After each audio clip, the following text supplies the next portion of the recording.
नमस्कार, मी रत्नमाला. स्वागत आहे तुमचे आजच्या नवीन व्हिडिओमध्ये. आज चैत्र पौर्णिमा म्हणजेच हनुमानाचा जन्मदिवस. याच दिवशी हनुमानाचा जन्म झालेला आहे. आजच्या या पावन दिवशी म्हणजेच हनुमानाच्या जन्म उत्सवाच्या तुम्हा सर्वांना आणि तुमच्या परिवाराला खूप खूप शुभेच्छा.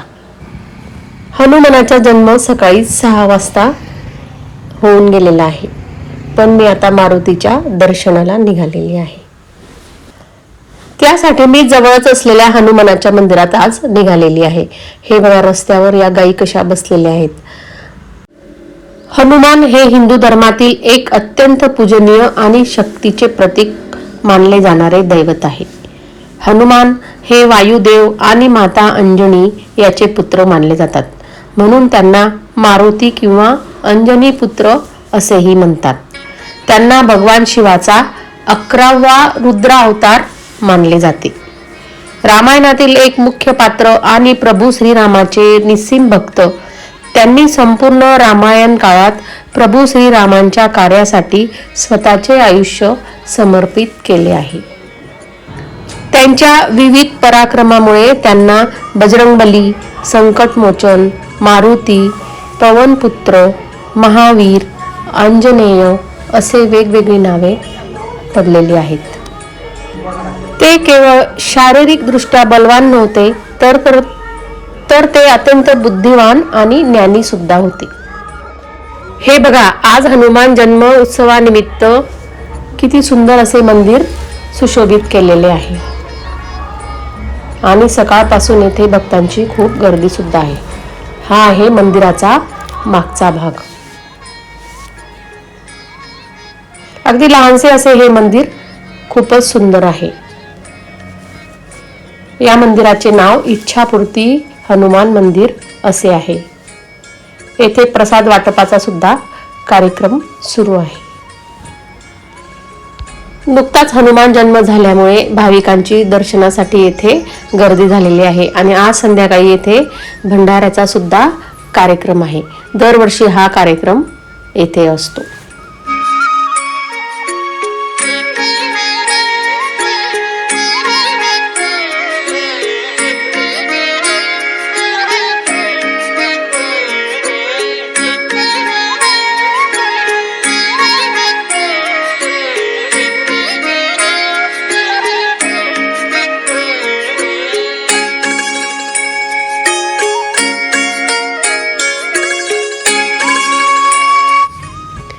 समर्थ रामदास स्वामी हे हनुमानांचे मोठे भक्त होते.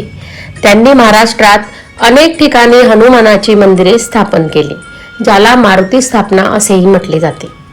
चैत्र पौर्णिमेला हनुमान जयंती मोठ्या उत्साहात साजरी केली जाते. अनेक भक्त मंगळवार आणि शनिवार हे दिवस हनुमानासाठी विशेष मानतात आणि या दिवशी त्याची पूजा करतात. आता रात्रीचे 8 वाजलेले आहेत आणि येथे भंडाऱ्याचा कार्यक्रम सुरू झालेला आहे. मी सुद्धा रात्री या मंदिरात प्रसादासाठी आलेली आहे. रात्रीच्या वेळी मंदिर बघा किती सुंदर दिसते आहे. ते अगदी लाइटिंग लावून सुशोभित केलेले आहे. सर्वात आधी मी आता परत एकदा हनुमानाचे दर्शन घेणार आहे.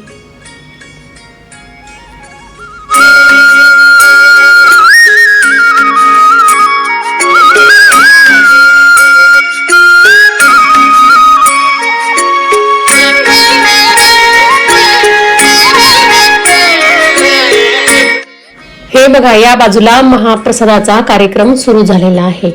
अनेक भाविकांनी प्रसादासाठी खूप मोठी गर्दी केलेली आहे आणि बाहेर पावसाला सुद्धा सुरुवात झालेली आहे. दरवर्षी हनुमान जयंतीला या मंदिरात महाप्रसादाचा कार्यक्रम असतो. त्याचप्रमाणे संध्याकाळी हनुमान भजनाचा म्हणजेच ऑर्केस्ट्राचा कार्यक्रम सुद्धा असतो.